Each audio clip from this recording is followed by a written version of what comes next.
ఎందుకు ఆ లొల్లి ఎందుకు అంటున్నా అట్లా కాదు కదా. ఇక్కడ నేను మొత్తుకుంటున్నా, అక్కడ నువ్వు మొత్తుకుంటున్నావు, అర్థమవుతుందా?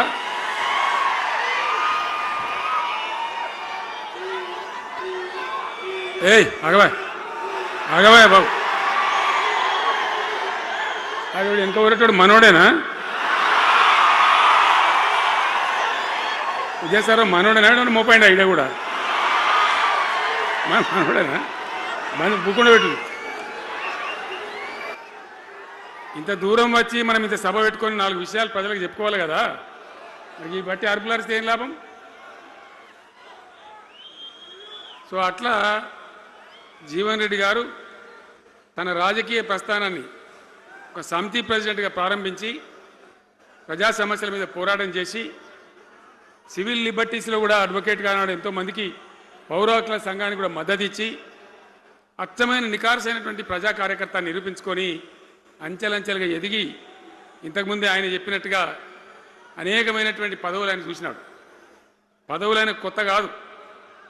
బ్రహ్మాండంగా శాసనసభ్యుని గెలవడం, మంత్రి పదవులు అలంకరించడం, అనేక రంగాలలో అనేక రకాలుగా పనిచేయడం అంతా కూడా మీకు తెలుసు. నేను కొత్తగా చెప్పే అవసరం లేదు. నేను ఒక్కటే మాట మీకు మనవి చేస్తా ఉన్నా.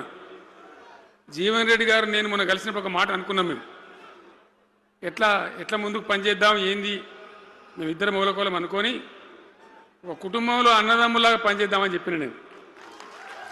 ఇంత ప్రేమగా అంటే మనం కుటుంబంలాగా ఈ పార్టీకి బ్రహ్మాండమైన ఒక పిల్లర్స్ లాగా పనిచేసి ముందుకు తీసుకొని పోదామని చెప్పి నేను చెప్పడం జరిగింది. ఈరోజు పార్టీలో వారు చేరిన వెంటనే చాలా బ్రహ్మాండమైనటువంటి మనకు ఒక ఊపు వస్తూ ఉంది. నేను జీవన్ రెడ్డి గారిని కోరుతా ఉన్నా, జగిత్యాల మందం కాదు, జగిత్యాల జిల్లా కాదు, పాత కరీంనగర్ జిల్లా కాదు, మీరు ఆదిలాబాద్ చూడాలి, నిజామాబాద్ చూడాలి, పరిసర జిల్లాలు చూడాలి. పార్టీ ప్రధాన కార్యదర్శిగా ఈ నిమిషం నుంచి నేను అపాయింట్ చేసుకుంటా ఉన్నాను.